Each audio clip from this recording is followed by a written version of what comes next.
Hello, ako nga pala ay namalengke. Yan yung mga sabon.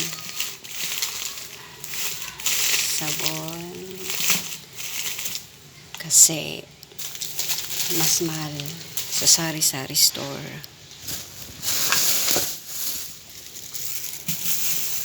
Ito, namalengke ako. Pang Ricardo. May larang, may patatas, raisins, at saka isang carrot. At saka ito nga pala. Yan.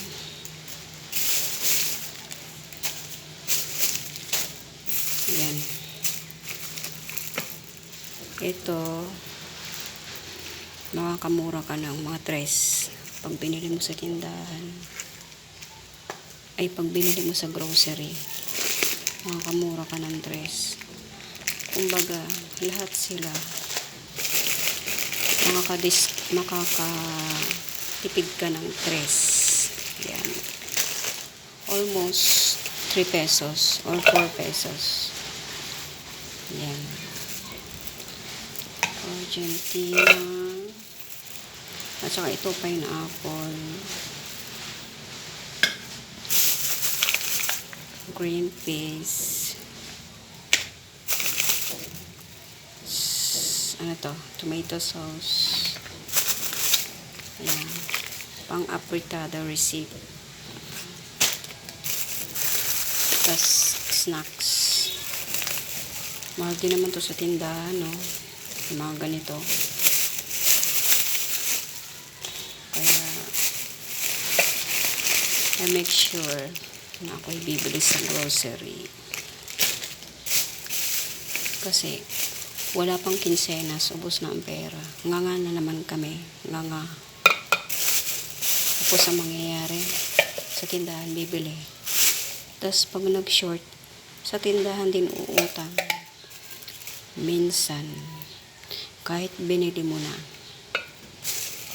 may pagkakataon na naililista pa rin nila. May ganong pangyayari. Itong mga nakaraang buwan, ganun ang nangyari sa akin. Hindi ko na babanggitin kung sino. Basta. Hindi naman siguro niya alam kasi hindi naman siya nanonood ng aking vlog. Never siyang nanood ng vlog ko. Ito, 11 pesos yan sa tindahan. Pero nung makita ko yung resibo, aabot lang ng parang 6 pesos or 7. 6 or 7. Ito dahil pang adult. May ang ko nito, estimate ko sa tindahan ay 12 or 11 pesos. Pero parang nabili ko lang to ng mga 9 pesos. 9 pesos isa. Itong Charming, mahal na rin yan sa tindahan. Tapos ito.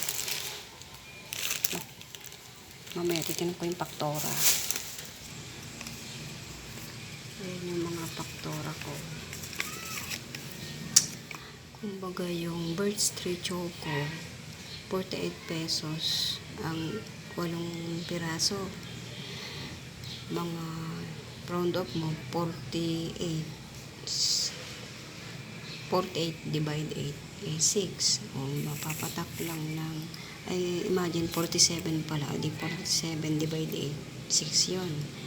O 6 pesos isa niyan sa grocery. Pero sa tindahan ay ito pala yun. Sa tindahan yan ay 10 pesos na yan. 10 or 9 pesos ganun. Minsan nga 11 pesos pa. Depende sa tindahan kasi minsan ang katwiran nila, kaya daw mahal yung tinda nila, galing 5-6 ang puhunan. Ganon. Ngayon, kung hindi magiging matalino yung bibili, ang pera mong 1,000, 5 araw pa lang, ubos na. Pero pag yan, yung pera mong 1,000 na yan, pag tinipid mo yan, nag-grocery ka, aabot yan minsan ng kung mga 8 days or 10 days. Minsan kasi tipid din naman ako. Ang ingay talaga ng aso ko. Minsan. Nakakasara din. Ito, 89 pesos. Yung extreme. Hindi. 69 pesos ang 8 piraso. 69. Oh. Pagpalagay ng 69 divide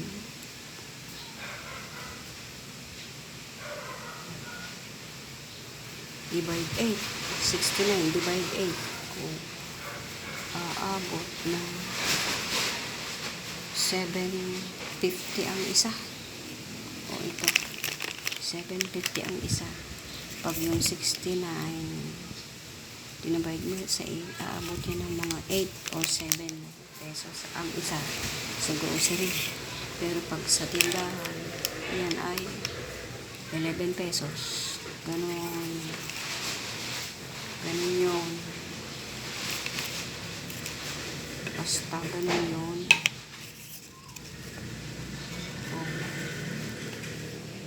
Ano pa? Yung century tuna. Hot and spicy.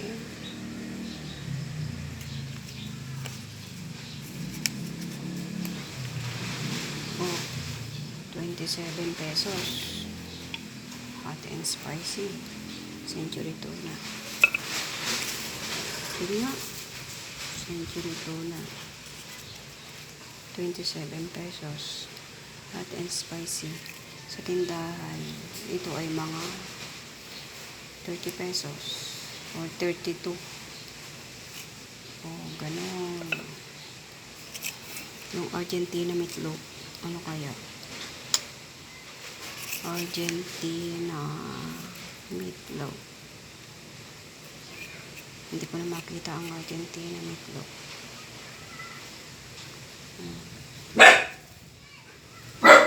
Ayan. Argentina meatloaf.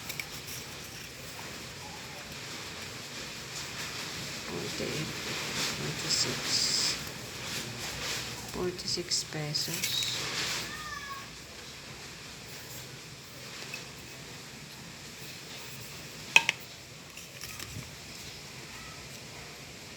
$46 Argentina meatloaf.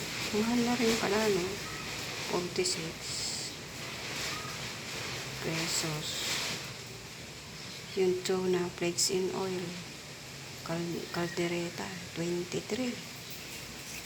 Ito. Tuna flakes in oil. Ay, hindi pala. Caldereta nga. 23. Sa tindahan, yan ay mga 26. Oh, sayang yung dress.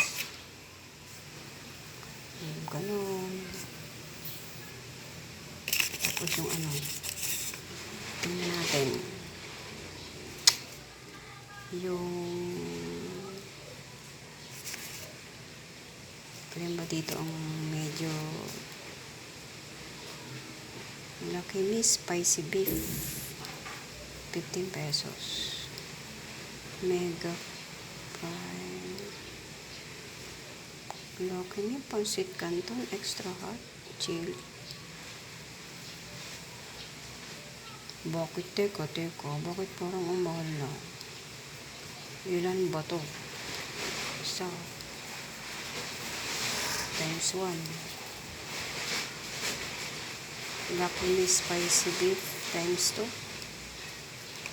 Oh, 8 piso ang isa ng Lucky Me sa tindahan. 11 pesos na yan. O diba? Ay, kaya pala 48, 46 pesos yung Argentina. Ay, dalawa pala binili ko. I-divide mo sa 2. 23 pesos lang. Ito, 23 pesos lang pala isa.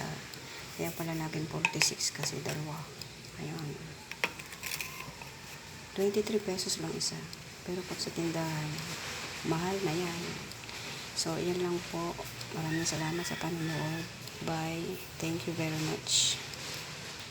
See you. Don't forget to like and subscribe.